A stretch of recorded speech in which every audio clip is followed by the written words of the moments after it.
Hey folks, John Kelly. Welcome back to the Law Enforcement Life Coach Sometimes Heroes Need Help podcast. This podcast is being brought to you by On Target Claims, where their motto is on target from setback to settlement. Now listen, a little background. I've worked with these guys on the job, on the street for over 25 years, man, and they have always done the right thing and have always had my back. Now, in this second chapter, let them have your back. Right? You wouldn't go to court without an attorney. Why would you go up against an insurance company without representation, right? They represent you, the policyholder, when you go up against an insurance company submitting a claim.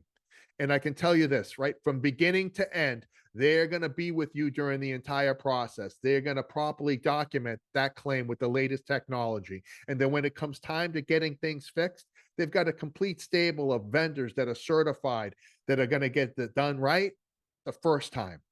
They also offer a pre-loss planning and policy review. So you know exactly what you're covered for, right?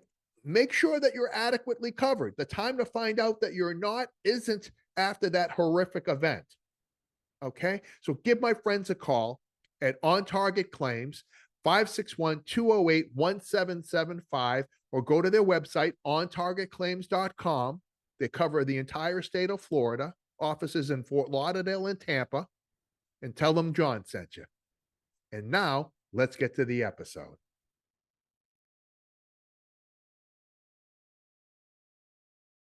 I'll start. Hey, folks, John Kelly. Welcome back to the Law Enforcement Life Coach Sometimes Heroes Need Help podcast.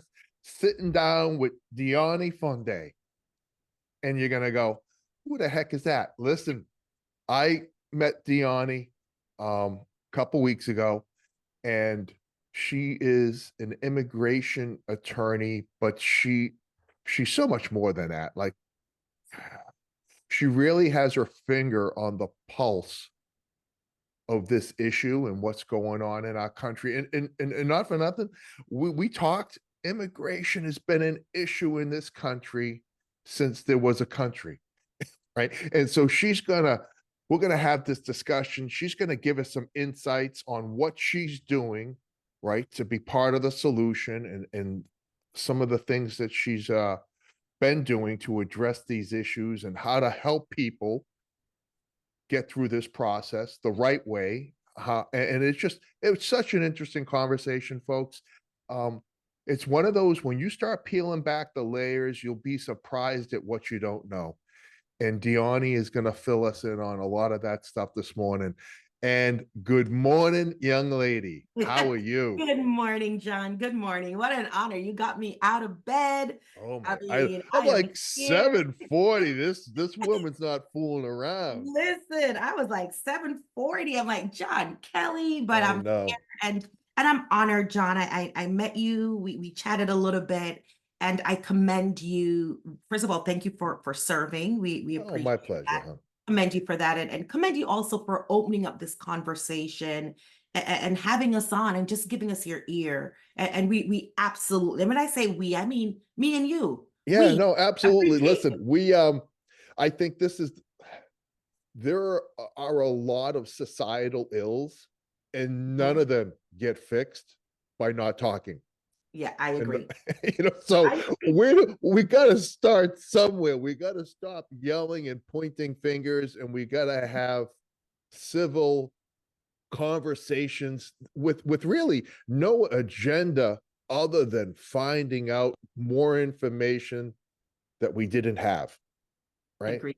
It's about making informed decisions, like not only in your life, right, but like moving forward. How do you become well informed so you can be part of the solution? And I that's what you're gonna help us with that today. For the listener, um, a little background on you and your work and your passion, and then I want to give the conversation some context there, because you've been at this for quite some time.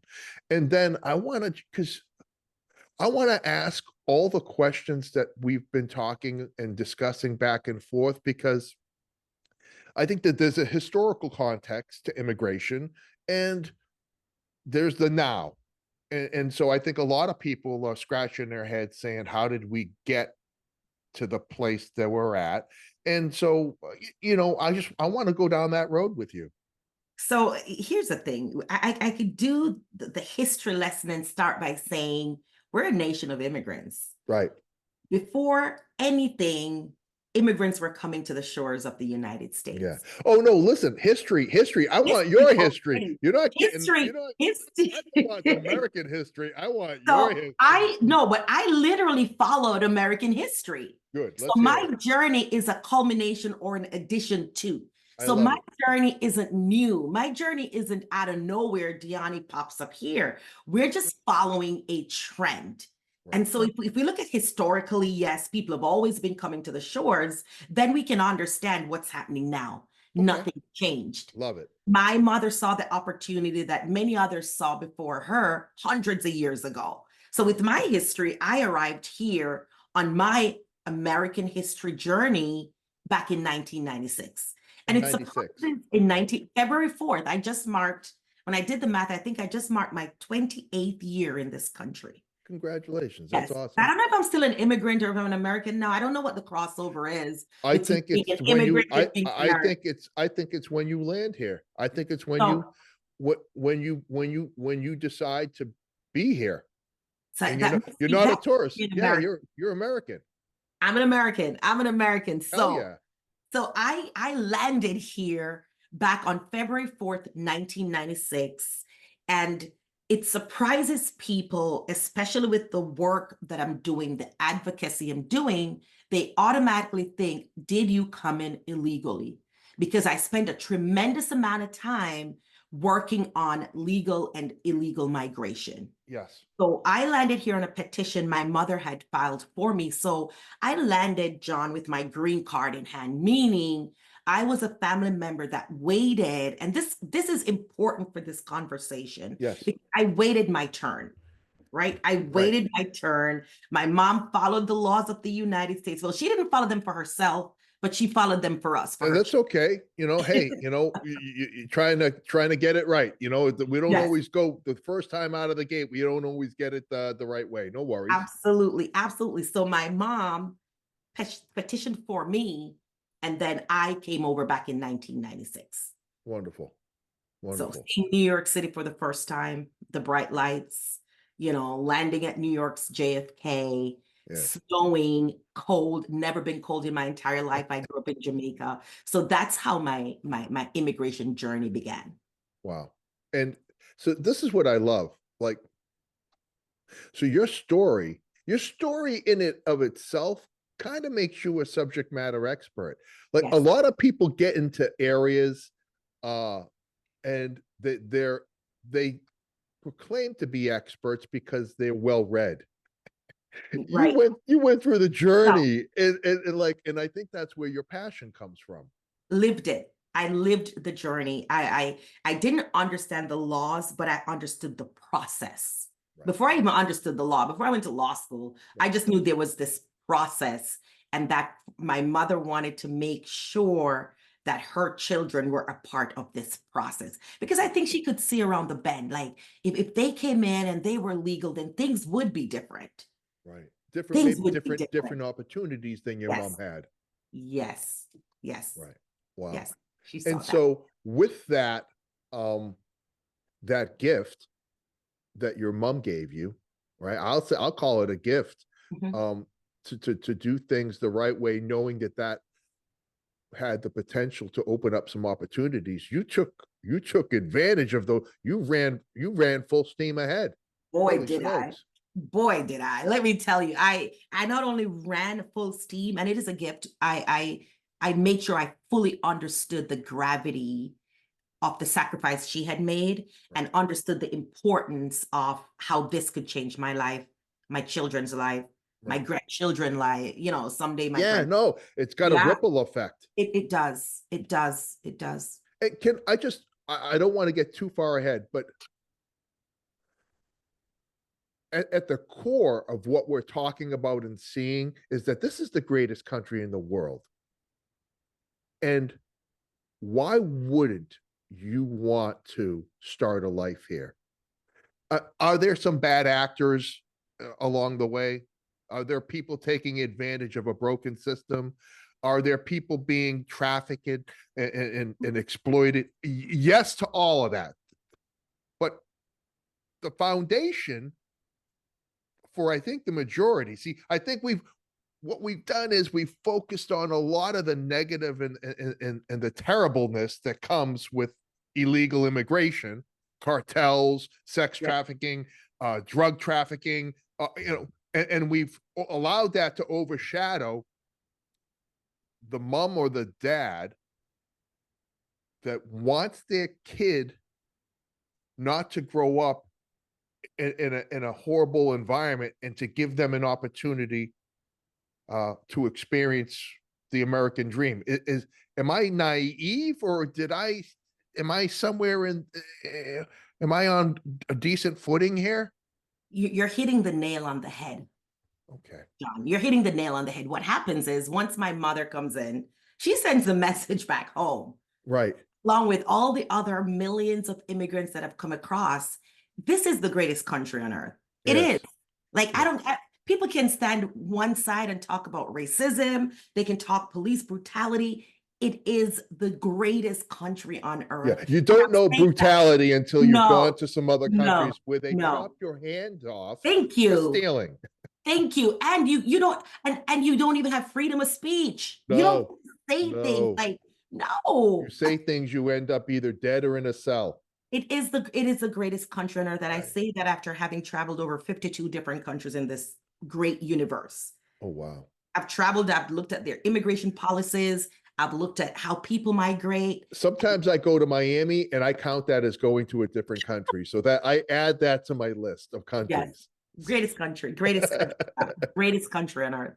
So tell me, you make that journey, and then you get after it.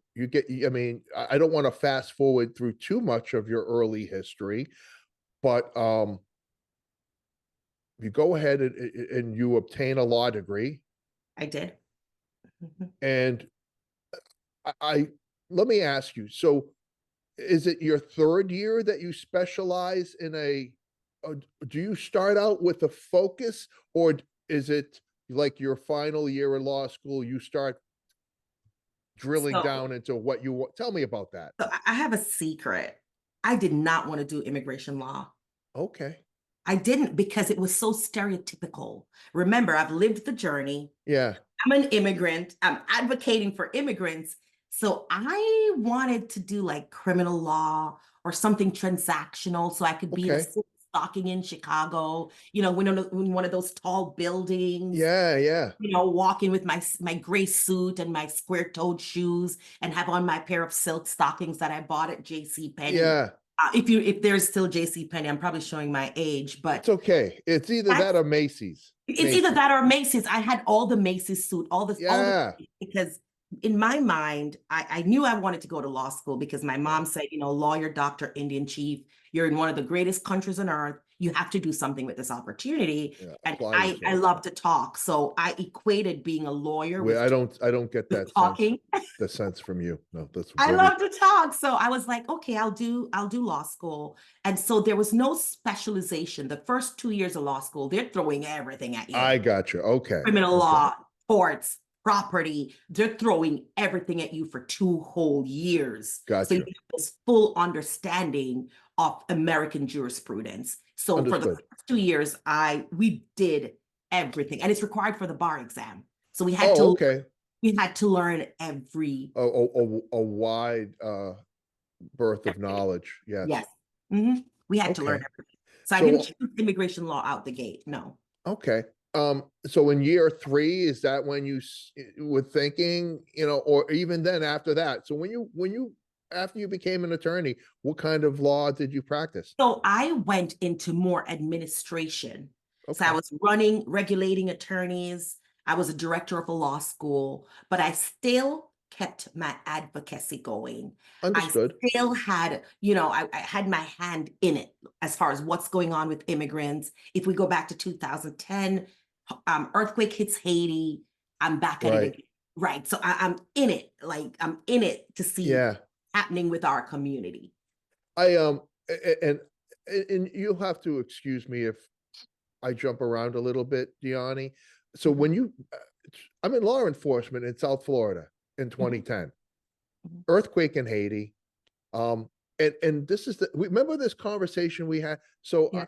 I wanted your take on it. We had always not so much in Broward because if they made it up to Broward, we had immigrants landing on our beaches, Mhm. and I remember the hypocrisy and the absurdity. So depending on what country you came from, you could make it to America, put your foot in the sand. The whole wet foot, dry foot policy with the Cuban now, and I guess the argument was because they were fleeing a communist country that the political asylum, right? Yes. So if you were from Cuba and you made it across the straits and you landed on the beach, you were Mhm. welcomed with open arms. Yes. If you didn't, if you were in the water, you get sent back. And I don't know how that worked for you if you got sent back. I'm going to say that probably wasn't a good deal. Right. Um, but with our Haitian immigrants, I remember being on Deerfield Beach and somebody calling and saying, hey, 911, well, yeah, there's a boat that just landed. And not that they didn't just hang out and wait for immigration. They scattered, ran for their lives. And Yeah. I'm like, what's going like you made it here. Like what's Coast Guard's not gonna, you're not at sea anymore. They're not gonna turn you around. Mhm. Uh and I'm like, well, they go like, well, they're not political refugees. Yes. They're but and so they get caught. They get like, if they don't make it off the beach and have a network of people in this country that are gonna bring them in, Mhm. they get scooped up and sent back. And I was just like, there's something kind of fundamentally unfair about that. Either we and I look at that, right, compared to what we got going on now, where nobody's chasing anybody, nobody. It's just like, come on in, come Right. on in, and so there's been this evolution, at least from a law enforcement standpoint, that we were the agents, I think, of enforcing something that was fundamentally unfair. Mhm. Your thoughts on that? So I've always said when it comes to US immigration laws, it's one body of law. It's one body of law. It's applied differently. Hmm, It is applied differently. For example, when it comes to Black and Brown immigrants, it's the same laws, different access, right? gotcha. So for Haitians, when Haitians land, certain laws do not apply to them. There's no wet foot, dry foot for individuals from Haiti. And Right. all of us, we should be asking ourselves that question, why not?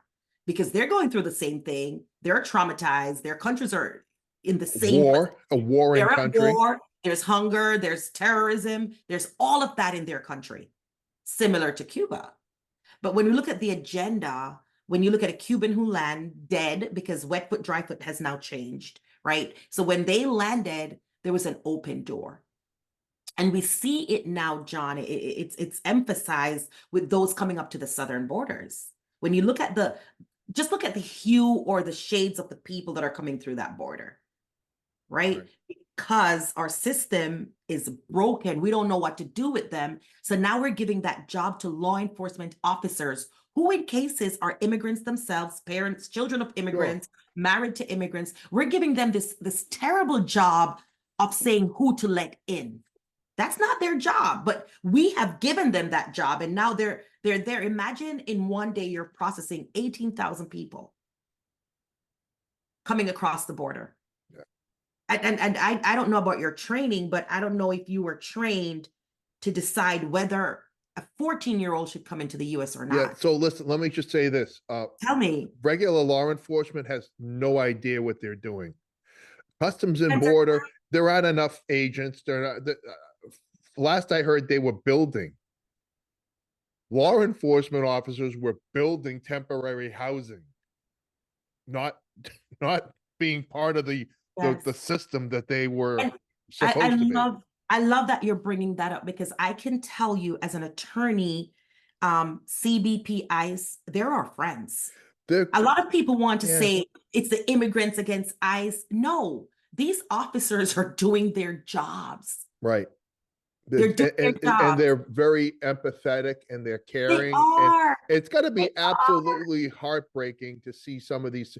Listen, I haven't been to the are. border, so I don't like talking about places and things that I haven't been, because I think if we can all agree that there is an agenda out there, with the media and politicians, and they're using this as a weapon. They're weaponizing immigration, and I can tell you, I think the people that lose in this, we all lose. Like, We are there's no losing. winners when We're losing. immigration gets weaponized. And We're I think losing. that's what's going on, Dionnie. We are losing, but I like to say even that I won't point out Tampa ICE, but I will point out Tampa ICE because they have some of the nicest officers in the system. Yeah. They have a heart, and I want this conversation to shift where it's not okay, law enforcement is taking away my family member.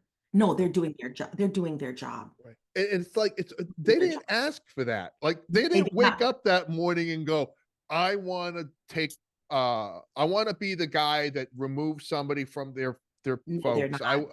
That's, and it's just, it's another, it's another failure of policy Hmm. by people that don't ever get their hands dirty.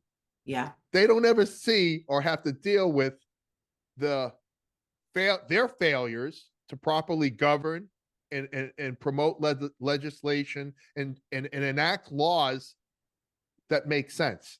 They don't, it doesn't affect them. Doesn't. Doesn't. Um, and so you're an immigration attorney, and you're a change agent. Like, you've been to the border. This is not, you're not talking because you watched a reel from CNN or Fox News. Talk to me about No. about your, how about this? What you're doing now to help educate some people that are in the process. Mhm. And then, you know me, I've got a million more questions for you. Sure, sure. So when you say I've been there, I've been there. Yesterday, I spent my morning at the Broward Transitional Center. That's a nice name for saying immigration detention. That's a nice Okay. name for saying immigration jail. So Okay. at 7 a.m. yesterday morning, I was at jail begging the judge, um, advocating for my client. So I get to see firsthand what's going on with our system. I'm an Okay. Go ahead. Oh, Time wait. out. What happened? What happened? What did I miss, You John? know, so there's somebody sitting in a detention center, Mhm. and presumably they entered the country illegally, Yes, presumably, more than likely. Mhm. more than likely, Yeah. and they're sitting in a detention center. Mhm. And I watched the news the other day, and there are a bunch of people coming into the country that are, I want you to explain to me the process right now, if there is one, because I'm led to believe that, from what I've been told, right? From what I've been told is happening, they get a court date like 5 years from now, and then they're let in the country. All They're right. So not they're not being housed in a detention center. no, there are gosh, You see why there's how so much political. confusion? I don't know how political you want. I'm gonna try to not get political You because don't listen. I think that, without getting political, how about just be all right, factual? let's be factual. Yeah, I like We factual. have we have detention centers, beds, we call them beds. We have detention centers all over this country. At last count, there's probably over 200, right? So let's Detention centers. process, Okay. yes. And Yes. then we can even get into ownership of who owns these beds where we're paying 400, 500 a night. for an immigrant to sleep on a Wait a minute. You mean Don't get people me are making started. money off of Bank. I said, illegal you know what I said, immigration? John? I said I went into the wrong field. I should have opened up a detention center. Holy smokes. You know what? Follow the money, right? Follow the money. Follow the Follow the money. money. But we have a process. So when you come across, when you're at the southern border, so there's Yes. two ways. You can either present yourself to an officer. You can say, hey, Mr. Officer John Kelly, I am fleeing from Nicaragua because the gangs are coming after me. They have raped me. Can we say raped on here? Is You that can one? say whatever you can say. Yeah. Okay, because I know there's some Hey, words you can't say. there's nothing you can't Love say. it. So you can say, I've been sexually assaulted in my home country and I have to flee. So I flag you down and I beg you, please take me. Right.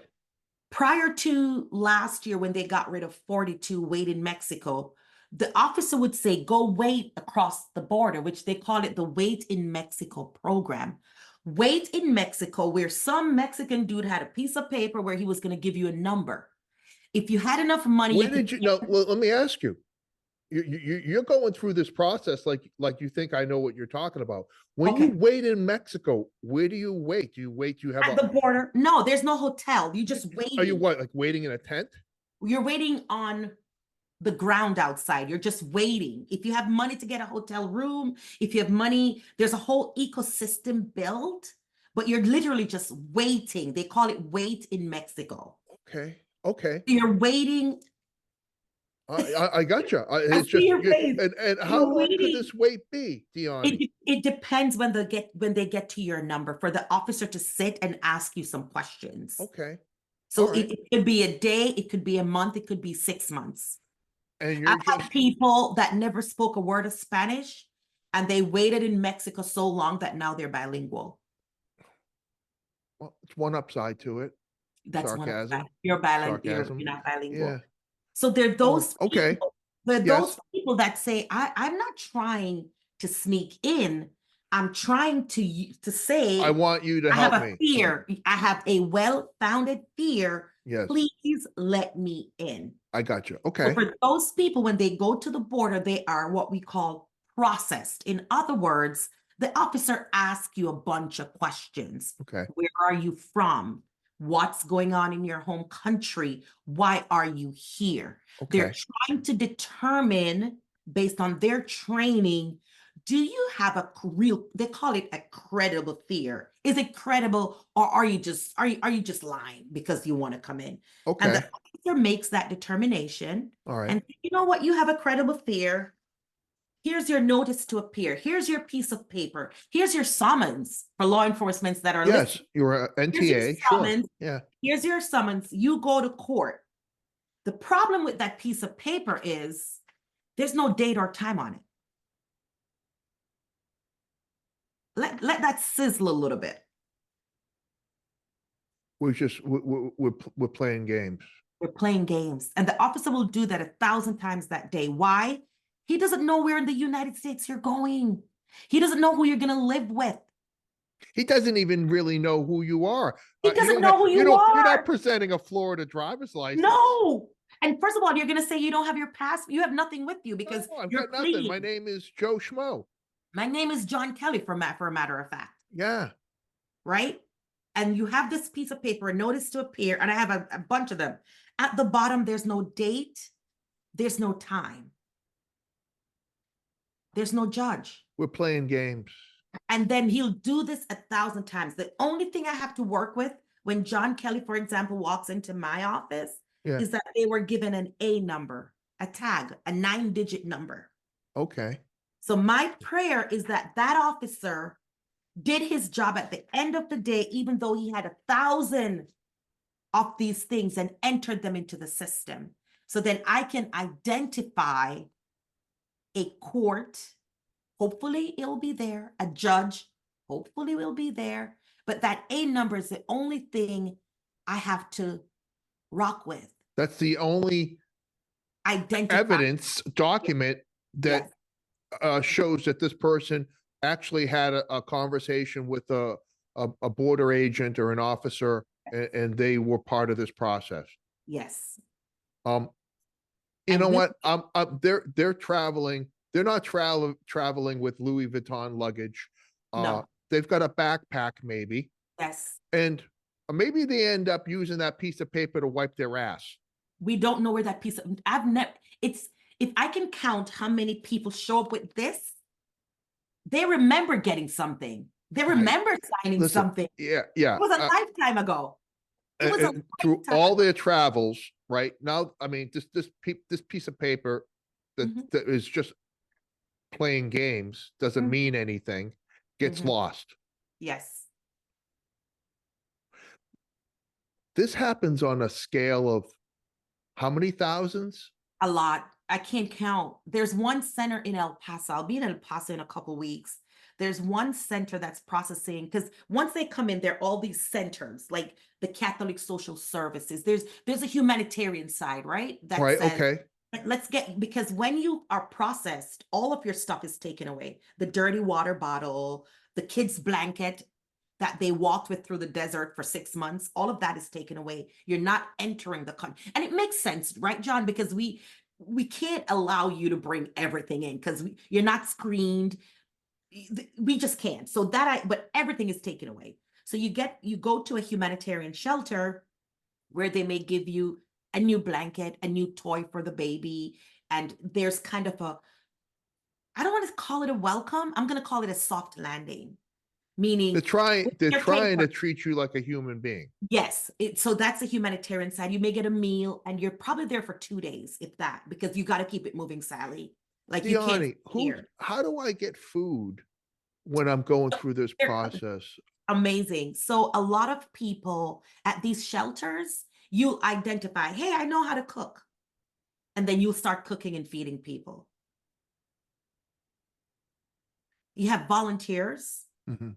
Some of the shelters are nicely run. Some of the shelters are not at the border. There are maybe the old Walmart warehouse, there's like the kids. Remember they were separating the kids? So Yes. the kids would be taken to like a Walmart warehouse where you had people there that were cooking and feeding them. They were separated from mom and dad.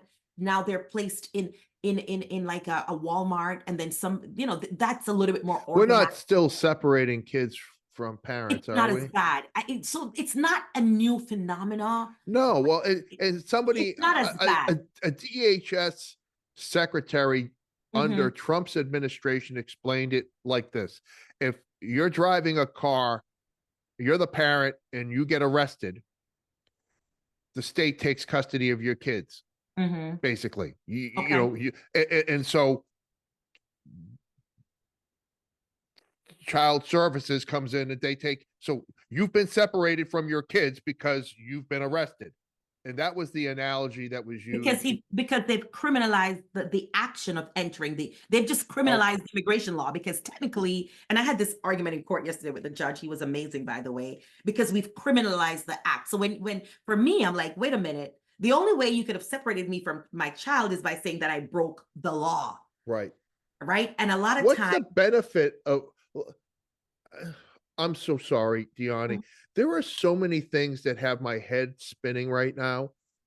What's the benefit of me separating you from your kid?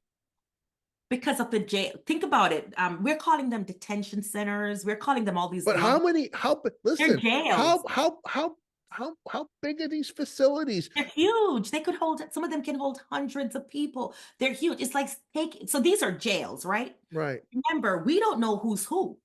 Remember, No, you're I at get the that. Listen, border. and let me just say this, like, we need to know who's coming in this We country. need to know. All We right. need But to know. right now, and again, all I see is just people walking across. Nobody seems to know who's anybody. And um, like the cop side of me, right? This is heartbreaking. It's Mhm. absolutely heartbreaking. The cop side of me says, we have just we have given up caring about the safety and security of this country. Because listen, I want you to come to this country, but I want to know who you are, and I want to make sure that you're here for the right reasons. I don't think that's too much to ask Mhm. from a national security standpoint. Like it Right. would be, you can't go to any other country in the world without identification and then let you in. You can't Mhm. just say, "Hey, Not I'm here. happening. It's not happening. I want to be a citizen of Switzerland. I want, I want to Good be luck. a I love the Amalfi Coast. I want to be Good Italian." luck. It, Good it luck. ain't happening. Good luck. And so there's got to be, I guess, a better balance, right? Of like knowing who people are that are coming here and being human about it. Right. And this is, see, I'm going to throw you. You are so dialed in. You see that you're going to be a victim of your own success. You know that. You know where this is going. I'm gonna. I'm getting ahead of myself. So with these detention centers, right? Not these are the handful, right? Because it's really just a handful of the bigger population. Mhm. Um, you're take me from that point.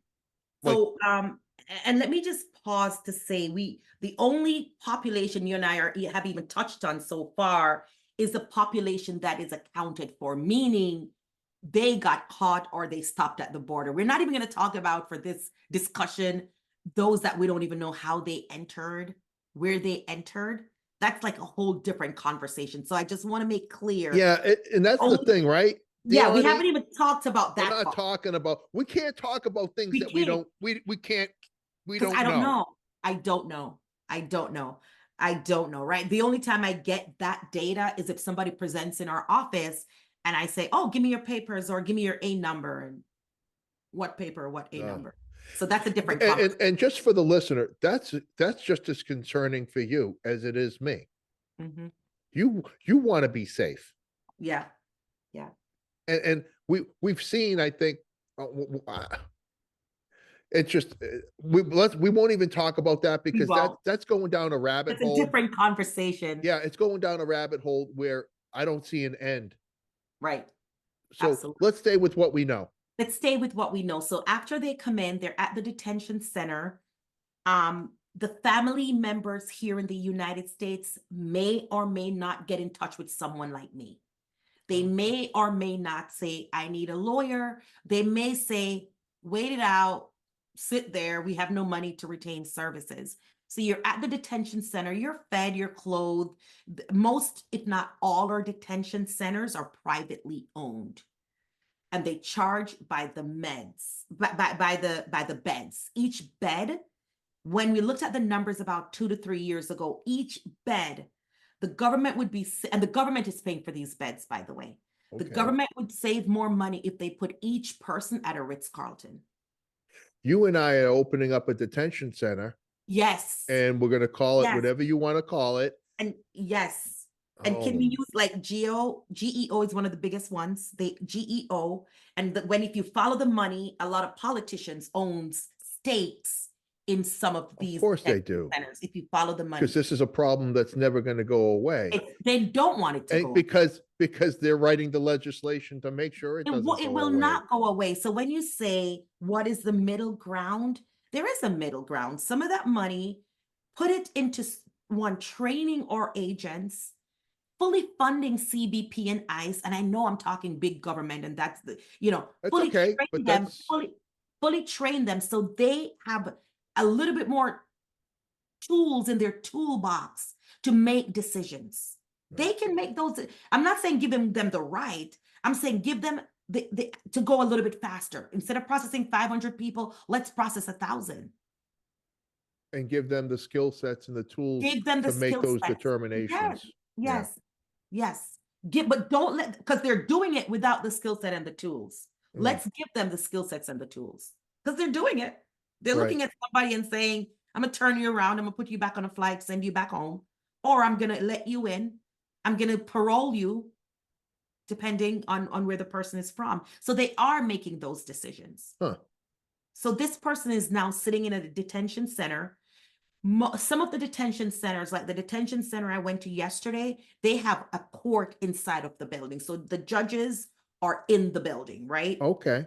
So you don't have to leave. It's not like criminal court where you're bussing out all of these guys. Understood. Understood. Yeah. The So the the the judges, the judges are right there. judiciary comes to the center. They come. I think Broward has probably about one, two, maybe 4 or 5 courtrooms. Okay. Yeah, so like yesterday you go in, it's like you're going into prison. They're taking your phones and they're, okay, attorney, take this off, take that off. Right. It's like the airport, scan me in, I Yes. go in and I have a hearing in front And of so when you have this hearing, Dionnie, Mm. what is at stake for the client that you are representing? Freedom or deportation. It's that simple. I'm either coming out or I'm going home. They've run out of tarmac, they've run out of road. Okay. It's either when we go, they're either getting a bond, meaning I am going to let you out to go fight your case in front of an immigration judge on the outside, or we're gonna do it right here. And at the end, we're gonna just put you on a plane and you're going home. You do have rights, right? You do, and that's what I say. It's a broken system, but you get to go in front of a judge and kind of Uh-huh. talk to the judge. I think Right. there's something of What value is in that. what is the measure, generally speaking? I know every case is different, but there's got to be some commonality and some trends that you've seen. What is the determining factor on whether somebody stays or they get put back on a plane? Can you here's the thing, by the time you're in these detention centers, you have very little relief. That is why you hear everybody talking about asylum. Asylum, asylum, asylum, because you have very little relief. One, you do not have a US citizen spouse, parent, or child, right? You So don't have that. so you've got no familiar connections to the No, country. there's none. You Okay. haven't worked in the country and paid taxes for the last 7 or 10 years because, frankly, you're just coming, right? So you have no ties. When you look at why would I allow you to come in? And by coming in, we mean legally because you're in, but technically you're not in. You're in a detention center. You're in Sure. purgatory. So the factors we look to, like yesterday, we advocated this person, even though they were in detention center, was already here. Don't ask me how they got here because we're not going to talk about it. But Right. they've been here. So I looked at he had bought a home, had 2 US citizen children, works for a reputable company, even though he's undocumented, Yeah. paid his taxes for 15 years. He's paid taxes to the IRS without getting a refund. Can't get a refund because he doesn't have a social security number, right? And if Yeah. I that's feel going, I feel his pain. I feel his yes. pain. Yeah. So we all feel it. But Right. in any event, when you talk about what's their relief, it's really little. Okay. I don't have a lot of dancing room. No, but see, I'm in a very what you're tight just box. describing to me, Dionnie, is a fucking no-brainer. Mhm. Let this guy listen. He's already here. He's productive. He's paying taxes. He has family. He's got a job. He's not a drain on all the arguments that one could come up with, that you're a drain on the system, you're this, you're that. This guy was and the judge agreed with me, and the judge agrees with you. So Oh, the judge good. agreed. All right. The So judge, there was some common sense on the and, bench. and that's what I'm saying to you. The system is not as broken as we say. It's broken at the border because the overwhelm, and I think everybody talks about the border, the border, the Right. border. That's all we talk about. Like, I don't think a news media has even shifted to say how many other communities are coming in, like the Asian community, but they're coming in on like a B1, B2, so it looks good. But other communities Though are that's a documented process. it's documented. Yes, it's Okay. documented. It's documented, and it doesn't get as much attention like the Right. border does. It's sensational to talk about the border. Right. Everybody wants to talk about that. Right. And so if so that worked out yesterday for that gentleman that you were representing. Yes, it worked out, but How often does it work out, that's what Dionnie? I was gonna say. So the celebration is short lived because I still got to get back in the saddle and ride again. Right. I got to Right. get back in the saddle and ride again. Can So you at this stage in the game, I'm imagining you can Mhm. look at somebody's file and go, yeah, man, I packed a toothbrush. I don't see I this. do. I do. Yeah. I'll look at somebody's file. Here's how I look at it and say, you can either pay us this amount of money because we're not cheap to do this, or you can start making plans. Yeah. Because a part of me, a part of me is still human. A part of me is still, you can do Yeah. a lot with this money back home. It could change your life. Right. Um, so a part of me will look at, well, you've been here, first of all, you've been here 10 years, you've been arrested 3 times. One time was for statutory rape. You're going home. Yeah. Yeah. We're not going to play this. And then another part of me, I'm like, we could do something with this. Right. We could do something with this, because not every immigrant has the same story. Some True. people have some really, heart-wrenching stories. Oh, no doubt. No Yeah, doubt. And I think what we do is we like to group and yeah, not look at the individual, right? right. And because that's easier to process in our minds. Oh, they are, Hmm. and you start painting people with a broad brush without knowing, that's what happens. Cops hate it when people do that to us. All Right. cops, after a national incident, all cops are racist and we're No, killers. And you that go, no, that's not wait fact. a minute, that's not true. That's stupid. Why would you believe that? But we'll go ahead and do that, Mhm. use that same logic to a whole group of people that we don't know. Right. It's kind of crazy, isn't it? Crazy, crazy, It crazy. is And crazy. they do that with us too. Yeah. So, but you've professionally now, we had talked about some of your initiatives in educating those that are processing and helping, because and I didn't know any of this, and this is why I just find it so interesting.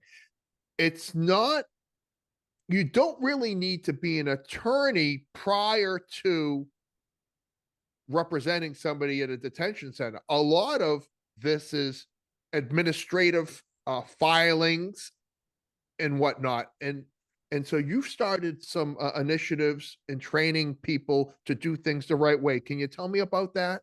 Right. So when we talk about the broken system, we find, when I looked at it, I see there was a lack of education. We talked a little bit about the people that are coming across the border. There's some people that have never been in contact with law enforcement ever in their lives, whether back home or here. Mhm. And I find that they didn't have the right information. They would miss court dates thinking, they can't find me. They'll never find me. You'll come into contact with them 5 years later, they didn't go to court. I also found that within the community, there are individuals that may have gone through the process themselves, or they're somewhat familiar with what's going on in their community. They know, when we call them the Bidens, like the Haitian families call the Biden administration, individuals that come across, they call them Bidens, because Okay. they came in under the Biden administration. It's amazing Okay. community chat, right? So they know how many Bidens have entered, and I find that even though they're not attorneys, community actors, community advocates, there is a role. There are some things that they don't need a Dionnie. They can't afford the Dionnie bill. They can't afford lawful representation. However, you have these people within the community who, they know them, they like them, and they trust them. And they can carry them from A to F, and then when it's time, the attorney can come in and start from F to the end of the journey. The whole process is, I want to make sure every single person takes advantage or stay in the game on their process.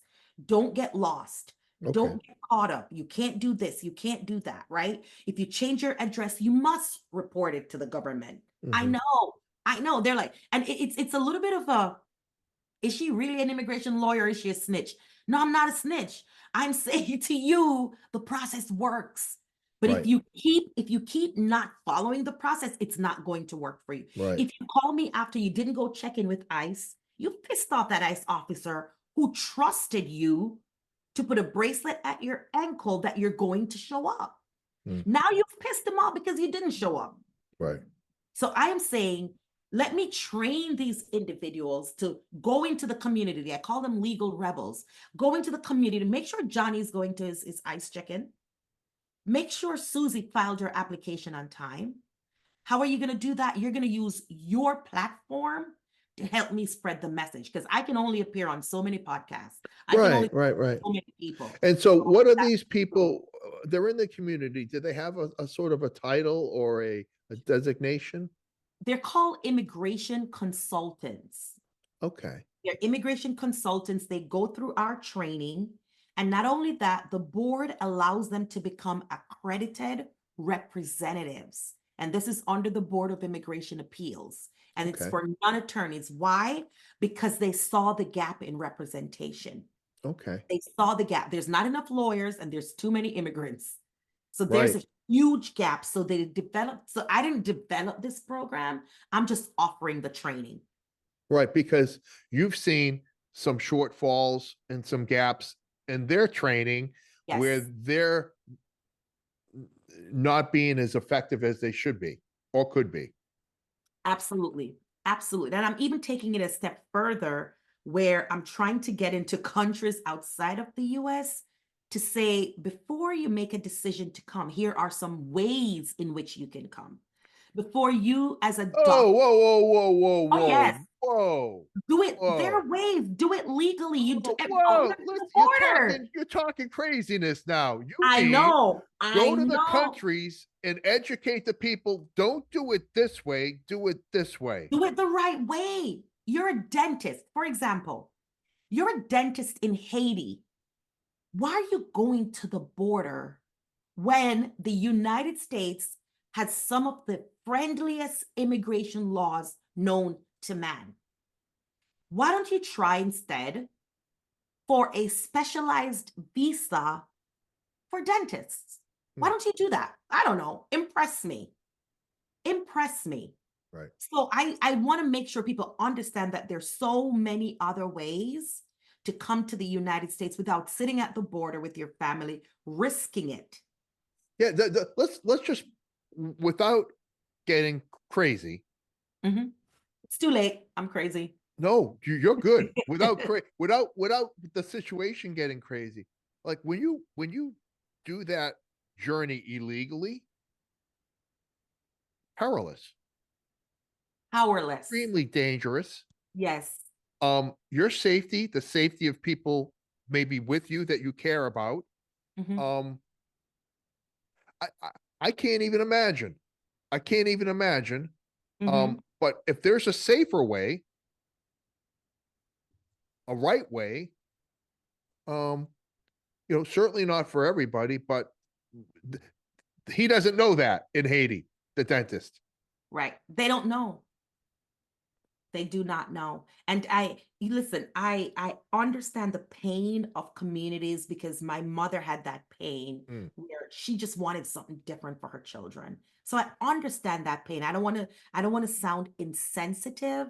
What right. I'm saying is let's explore some options, especially when I'm talking, John, I'm talking to the Black and Brown community. Let's explore some other options because I'm seeing human trafficking.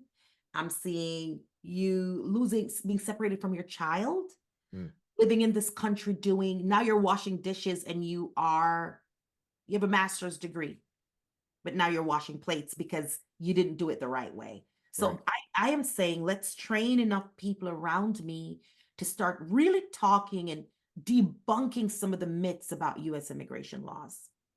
I think that's a great idea. Listen, um, speaking of politics, right? We've got a vice president like this. This is what you should be doing.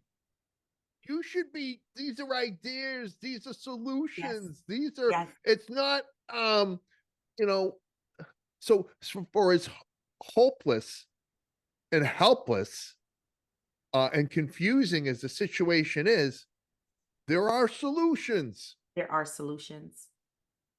It's like we talked. Remember, how do you eat an elephant? One bite at a One time. bite at a time. See, but when there's competing interests, when people are making money hand over fist at the expense of other people's suffering, we'll Mhm. keep the system broken. We'll keep it broken. We won't do the things that we know that we should do because everybody's banking. Yes. Except the American people and the immigrants trying to get into the country. We're footing the bill. We're footing the bill. Oh my goodness. We're footing the bill. Oh my goodness. I had no idea about that whole process. And I that's had no idea. and that's one. That's only one process. Right. I so this is me holding you accountable to your convictions. What's the solution? Give me, but listen, you are the head, you are the border czar, Dionnie. And I know what this is. Remember, one bite at a time. But I want you, if you could, for me, group areas that need to be addressed abroad, at the border, and internally. And I listen, I didn't discuss this with you prior, and I know that's a big ask, but you are fucking shit hot. You are really amazing, and so you're running the show, kid. You're running the show. How do we incrementally make sense of what we will both agree is an absolute mess? Education, number one. Okay. Education. We got to educate our borders. We got to educate the people at the border. We got to educate the people that are coming. Because here's the thing, John, they're not going to stop coming because I say there's another way. They're not going to stop coming. Okay. There is poverty. They're hungry. They're homeless. You know, their claims are real. They are going to come. They've never stopped coming. They'll never stop. Well, and going back in history, this is almost like this is not a new. It's heightened, right? It's a heightened concern. But it's not new. It's not new. It's not new. So education, one. Education. Number two, stop making immigrants a political pawn. In every election, it just depends who's coming in and what's going to go. Because it moves the needle for a candidate, right? Sure. Being tough on immigration, you're going to get this segment of the population. Being soft on immigration, you're going to get this segment. Stop making immigration a political pawn. There's a ton of money being dumped into our immigration system. Don't make it a political pawn. Okay. So if I were to say fix the system in an election, the plight of immigrants is off the table. Right. Because you know what? It's a humanitarian crisis. It's a humanitarian crisis. And when human lives are being affected, whether it's through sex trafficking, whether it's modern day slavery, it's humanitarian, it's not political. Yeah. I think that's definitely a different lens to look at the situation. It's a humanitarian crisis. We have people that are moving across, just like when Syria was affected and people started moving across the border, Poland and all those other countries, they helped. This is a humanitarian crisis. If I were the border czar, and if I could rewrite immigration laws, and you alluded to it earlier, all the fuckers, all the immigrants, the fuckers who come here and commit crimes, they rape, they pillage, they kill, send them home. Yeah. For those hardworking immigrants who come in, illegally or not, they've spent 10 years, you said it earlier, not me. They've spent 10 years, 15 years, they've paid their taxes, they've bought their little home, they've minded their business. Give them a pathway. Say, you know what? You have been the choir boy or the choir girl. You came, okay, you might not have come in with a green card or anything, but you've lived here for 10 years or 15 years. I'm going to leave it to our smart politicians to decide what that would look like, right? You've come. Let's look at your history. Have you ever been arrested? You don't qualify. Have you ever raped anybody? You don't qualify. Have you paid your taxes? Yes, you qualify. You went, you got an education, you started a business, give you a pathway. Yeah. Don't make it impossible. Don't make it possible. That makes sense. That makes sense. Listen, that makes sense. That's not only a humanitarian thing to do, it's the right thing to do. It's the right thing. And people will say, oh, Dionnie's preaching amnesty. Okay, fine, I am. But see, but not without Not with that. amnesty, but not without them doing their part. They have to do your part. You've stood for 10 years, you've never been arrested, no DUIs. I mean, I'm not gonna, driving without a license Listen, ticket. those are silly. Those are silly, Yes, silly but crimes. do it. Any You have to serious, go. yeah, any serious crimes against people, rape, Go. robbery. Have a nice You're day. over You're there. gone. That's a different, and I'm not saying you won't have due process, but I'm saying you won't qualify. But for those immigrants that have come in, like my client yesterday, all he did at 19 years old was come across the border, right? So I am saying for those individuals, if we can just look at them, you ask the question I'm answering. If I were the border czar, if I look at this person and I see 7, 8, 9, 10 years, oh, you got an associate's degree? Oh, you opened up a little business, you bought a little house, you paid your taxes, I would give you a pathway to a green card. I absolutely would. That's the answer to my I question. think that's fair. Right. I think that all anybody wants is fair. Yes. And fair seems to be really hard to get these days. Yeah. Huh. Listen, will you promise me we'll do a part 2?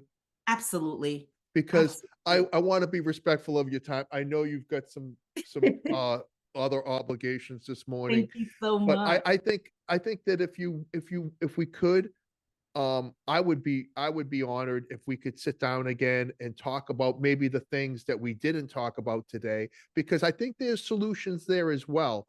And having somebody that is in the system without an agenda, Right. like yourself, I think that puts a whole new perspective. And listen, greatest country in the world. There's nothing we can't figure out. There really isn't.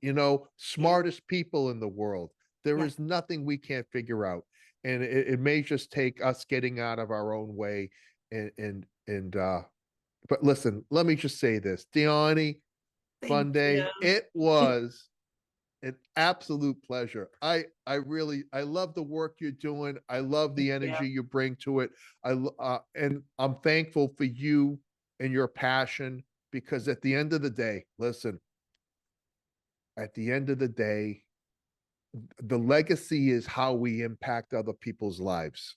Thank Right. you. And you're leaving a legacy of beauty with that. So Ooh, thank you so much for what you're doing, hon.